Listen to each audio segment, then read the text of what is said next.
Pessoal, vocês viram o noticiário, a gente trouxe mesmo aqui a informação de que hoje é o dia do recorde. Recorde de temperaturas elevadas no estado do Piauí. O INMET liberou um mapa que traz informações visuais a respeito do calor no Nordeste do Brasil. E é isso mesmo que você está vendo. Quanto mais escuro, quanto mais vermelho, maior é o calor.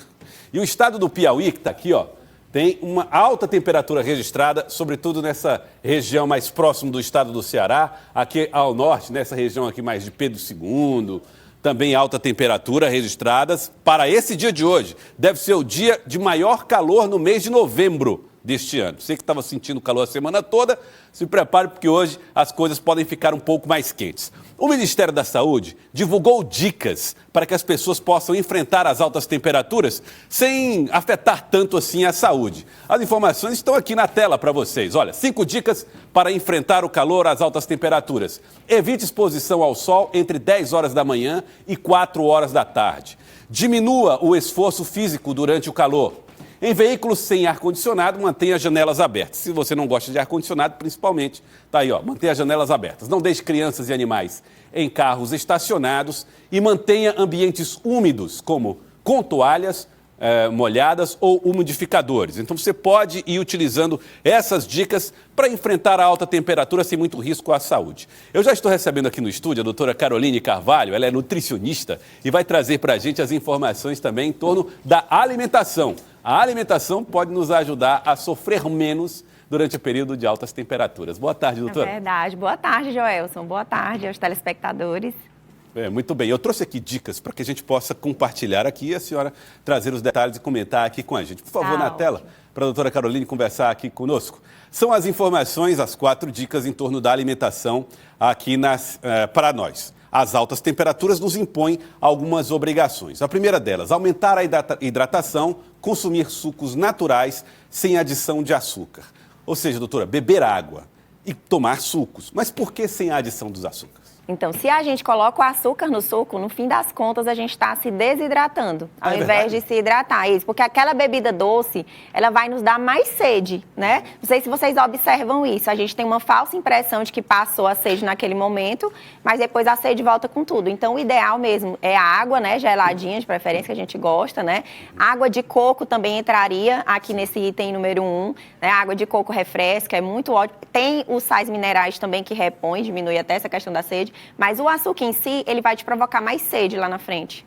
Entendi. Então, sem açúcar de preferência. Isso. É evitar bebidas alcoólicas com alto teor de açúcar também. O açúcar entra aqui mais uma vez. Mas as bebidas alcoólicas, de maneira geral, podem atrapalhar a manutenção da hidratação? Exato. Na verdade, o que acontece? O álcool, ele também nos desidrata, né? A gente não tem essa consciência, porque é um líquido, você pensa que está ficando hidratado, mas é o contrário. O álcool, quando você bebe bebida alcoólica, açucarada ou não, mesmo que seja um tipo de bebida que tem pouco açúcar, mas o seu corpo ele vai tentar eliminar aquele álcool, então você perde gelada, líquido. por exemplo, cerveja gelada. Pronto, aí a cerveja tem o açúcar, né, e tem o álcool. Então o nosso corpo ele vai tentar eliminar aquele líquido. Então toda vez que eu faço a ingestão de cerveja, bebida alcoólica, eu me desidrato, porque o meu corpo vai fazer com que aquele líquido saia. Como é que ele vai sair? Através da urina, do suor. Então eu perco mais líquido, eu fico mais desidratado.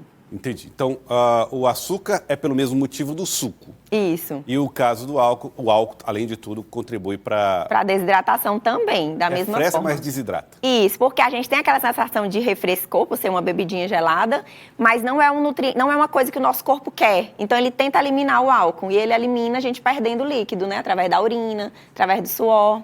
Sob o ponto de vista nutricional, tanto faz que sejam bebidas quentes ou não, né? Tanto faz. O prejuízo é o mesmo. É o mesmo. Refeições leves e com pouco condimento. Essa dica ela é interessante. Por que a refeição com pouco condimento é mais indicada para os momentos mais quentes? Porque quando você observa, se você comer uma comida muito apimentada, a primeira coisa que acontece é que começa a suar, né? Então é isso, a comida muito condimentada, muito temperada, ela também vai aumentar a perda de líquido do nosso corpo, né? A gente vai suar mais, porque é uma atuação normal das nossas enzimas. Na verdade, comer, quando está muito quente, não é tão legal. Por isso que a gente conversando e brincando com as pessoas, minha gente, Teresina está incompatível com a vida, né? Daqui a pouco a gente não aguenta nem comer mais. Então, realmente, quando você se alimenta, por isso que eles dizem, prefiram alimentos leves. O que é um alimento leve? Fruta, verdura, um líquido. Porque quanto mais pesada é aquela comida, mais condimentada, mais você vai perder calor para poder digerir aquele alimento, né? Porque as enzimas vão atuar para poder quebrar aquele alimento e aí você vai perder mais líquido. Agora, mesmo que a comida não seja condimentada, mas seja uma refeição considerada pesada, Isso. Ela também é contraindicada? Isso, que você for ver assim, cozidão, uma comida assim mais gordurosa, não é que ela é contraindicada, é proibida, mas você deve consumir numa quantidade menor. Por quê? Porque ela vai demandar do seu corpo uma maior produção de calor. E como já está quente, eu comer uma comida que vai me fazer suar mais, transpirar mais, né, que minhas enzimas trabalhem mais, vai me prejudicar, lógico. Tem gente que passa mal, né, nesse período. Manhã ou noite, tanto faz, a comida precisa ser leve do mesmo jeito? Do mesmo jeito. Esse fator interfere? E qual seria, por exemplo, uma dica de cardápios assim para esse período mais? Olha, manhã e noite, qual vai ser a diferença básica? A noite está um pouco mais ameno, então a gente tem a tendência a querer comer mais. Só que comer mais pesado à noite, o nosso corpo trabalha pior, né? É porque o nosso corpo ele não é preparado para a gente estar digerindo comida pesada à noite. Aí tem isso, né? O que seria ideal, assim, para a noite? Coisas leves, tipo sopa, um caldo. E a quantidade também, Joelson, importa muito. Então, assim, mesmo que seja uma comida tida como pesada, mas se você maneirar ali na quantidade, não vai te causar tanto problema, né? Muito obrigado, doutora, sobre essas informações. Agora tem uma aqui que eu acho importantíssima para o teresinense. Alerta para o risco de alimentos sob altas temperaturas. Existe o risco sempre de que esses alimentos estraguem mais rápido, doutor? Exatamente. Então, a gente tem muito, nesse período, a gente tem muitas infecções intestinais, né? As intoxicações alimentares mesmo por conta disso. Então, normalmente, a dona de casa tá lá, faz o arroz, ela tem aquele hábito de deixar ali na panela, ela fez cedo, por exemplo, porque tinha que sair para trabalhar e tudo, e ela tinha o hábito de meio-dia, aquele arroz tá bom para o consumo. Nesse período mais quente, corre o risco de quando abrir a panela, o arroz não está tão legal, né? Então, não é considerado assim, não é seguro você deixar o alimento nessa temperatura ambiente nossa, que a gente não tem uma temperatura ambiente, né? Temperatura insalubre que a gente Ambiente seria o quê? 25 graus. Se a gente for analisar, né? Teresina não tem temperatura ambiente, então a gente precisa ter o cuidado de acondicionar bem os alimentos que estão preparados, né? Para não ter Bom, quem doença. costuma levar comidas para o seu ambiente de trabalho, como é que faz? Exato, é um outro perigo. Então, assim, levar os alimentos, se você não tem onde acondicionar, infelizmente fica inviável nesse período, né? Se não tem uma geladeira, se não tem uma forma de aquecer, tem gente que fala assim, eu prefiro comer gelado do que estragado. É verdade, não tem como esquentar, bota na geladeira que pelo menos estragado não vai estar, né? Mas se você não tem como acondicionar, infelizmente, nesse período não tem como levar. Ou escolher alimentos desidratados, eventualmente? Isso, levar uma fruta, né? Levar um suco, uma coisa que é menos perecível, né? Alimentos que sejam menos perecíveis, mas a comida mesmo é arriscado.